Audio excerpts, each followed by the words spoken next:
Hey, I'm Kai White. I'm here for the oral interview, and this is my grandfather. Can you please tell the people what your full name is and where and when you were born? Yes, I have taken notes just in case people are laughing at what we're doing. Uh, Andrew Frank August Buckalow. Raised Catholic, so you get a confirmation name. So I had August in there. And those are the names of the three Buckalow boys in my father's family. Born in Newark, New Jersey, 1943, as an only child. How nice. What stories have been passed down in your family? Well, not many stories really. A lot of memories, but the stories I can remember very specifically. My father was Italian. My mother was English and Scotch. Two different personalities. And one story, most of the stories on my mother's side has to do with her history of being coming from a family originally in the South. There's stories in our family that we were related to Jefferson Davis, President of the Confederacy, and also that we went all the way back to the Mayflower. I don't know. Those are stories, okay? Who knows? And my father's stories were more direct. He was the two that struck me as a memory of him from other people was that his father wouldn't allow them to speak Italian in the house because he said, "You're in the United States, you speak English." And the other one was another guy told me my father was the toughest guy he ever met in the city of Newark, in more descriptive language. So those are some stories That's we pretty had. neat. Did you ever learn any Italian or? Not really, Oh, not really. interesting. Who would you say has the greatest influence on you as a child or as an adult? I thought about that. And Kai gave me a list of the questions, so I could think a little bit about them. And it had to be my parents. Um, Yeah. my mother was gentle, soft spoken, very organized, very smart, but very quiet. My father was very strong, uh, quick tongue, cryptic, sharp, but very sharp. He could do anything with his hands, build, etc. So that's the family tradition. I think those are the people. Mm-hmm. How would you say that the world has changed since you were young? Since I was young, I'm sorry, it's a little pessimistic, but I think right after World War II, where the country was at its height, I was only a baby, obviously, but I thought the baby boomer generation lived in the greatest country and the greatest place in the world. And since then, I don't know, I see it dropping too many things like patriotism, loyalty to the country, the confidence in letting U.S. values go out instead of trying to bring them in from other places. So, we seem to be relaxing standards, academic standards, school, different requirements we put on people, moral standards. So I'm a little pessimistic. Maybe that's an old man pessimism. Mm-hmm.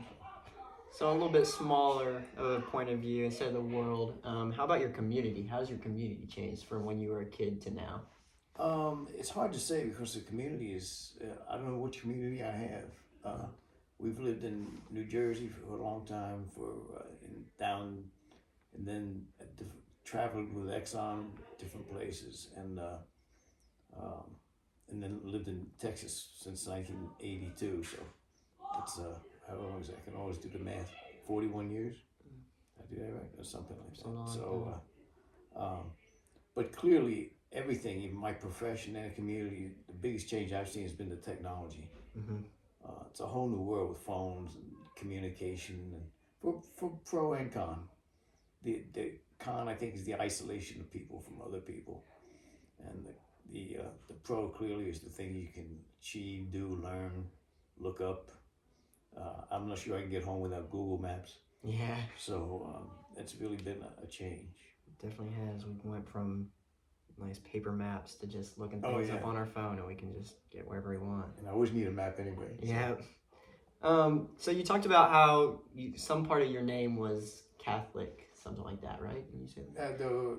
I was brought up as a Catholic, yes. How has the role of religion throughout, like, what has been the role of religion in your life?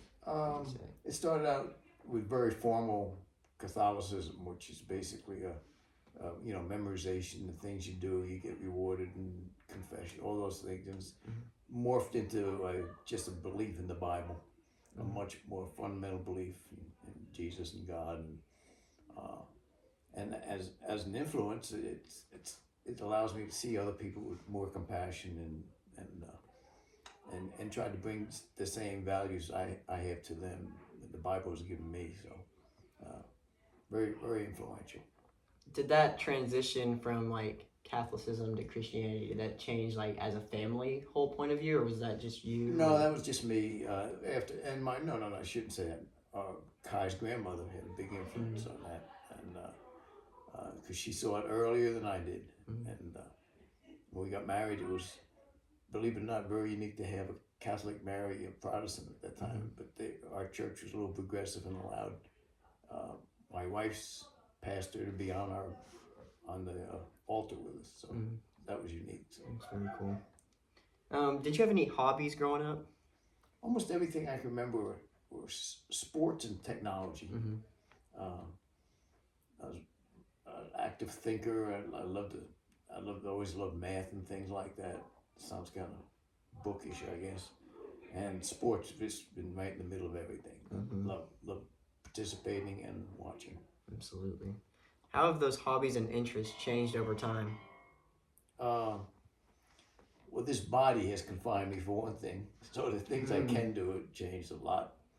And some of the intellectual part, the academic stuff has changed almost out of necessity to be much more concerned about the medical industry and things like that, because now it becomes very important to me. And I still pay attention to politics and enjoy the world around me. Enjoy just relaxing and watching it still, though. Yeah. I would assume, yeah. Very much. Did you have any goals or dreams whenever you were growing up? I tried to think about that. I'm trying to see if I see them. Only to be, I think, successful, and it was a step at a time process. No long term stuff. Just do the things that were pleasing, and that's shifted maybe a little bit to helping other people more than myself. But none that I can think of that are just a specific goal. Although at 7 years old, I did say I wanted to be a civil engineer. So I just realized Kai's over here. I can look at him. Looking back, have you you feel like you've accomplished some of those goals? Oh, very much. That's nice. Yeah, engineering profession and a very very gifted life. As the holidays are rolling around, we just had Thanksgiving. What was your favorite part of the holidays? Being with family. Yeah. Just goes without. And, good food too, but I'd have to say being with family, no question. Do you have any traditional traditions or anything? Holiday traditions. Just a lot of giving. Yeah. That's all. And I grew up with it was always very repetitive. I always had Christmas stocking, and stockings were hung by the etc. So it was very very nice. Oh, nice. Music has definitely changed a lot. I know you often show me a lot of your favorite music. What did you listen to growing up? Just the popular music at the time, but all of it. Anything it played, I liked, and I've always been moved by music. I mean, I listen to hymns, I listen to historical songs, if you would, and I love popular music, going from basic rock and roll to getting old, so maybe I'm drifting towards country more. Yeah. Now, but I have a wide range of likes in music. It's fun. It's a lot better when you do.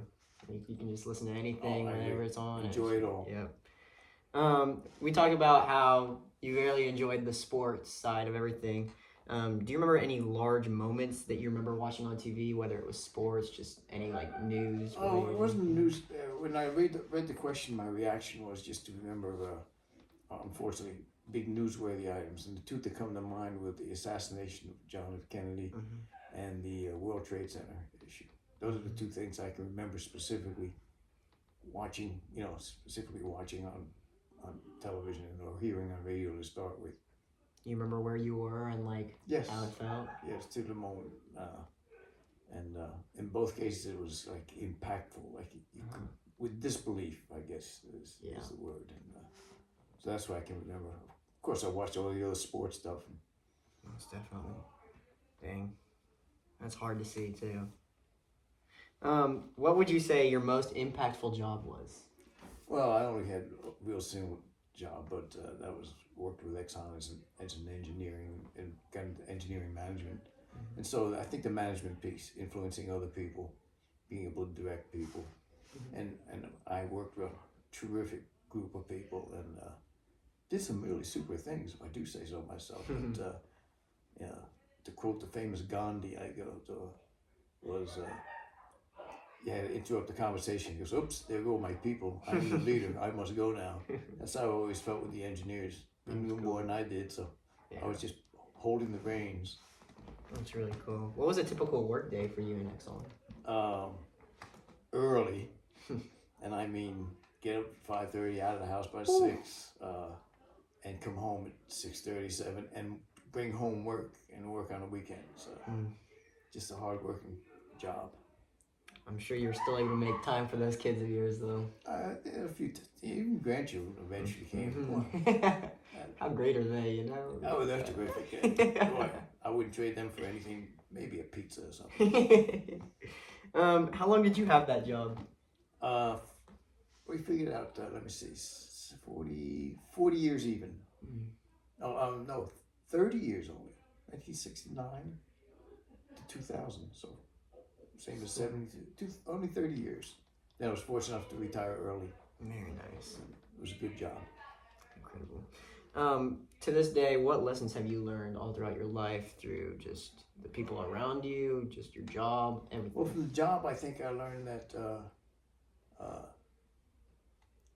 a team does something better than a person, and so teamwork has always been my theme. And when I managed people, that was my biggest approach to things was we're acting together to get this done, not individuals. So that was and today I think maybe it's not a lesson, I don't know, but I dedicate an awful lot of time trying to make other people happy. Mhm. And build teams wherever I can. So it's kind of those things are my priorities, and then family, friends, etc. So people are more important than things. If you had to leave the people that are watching with one final message, what would you say to them? Ooh, you sneak that one in on me? I did. That's a low blow. Enjoy your life. Yeah.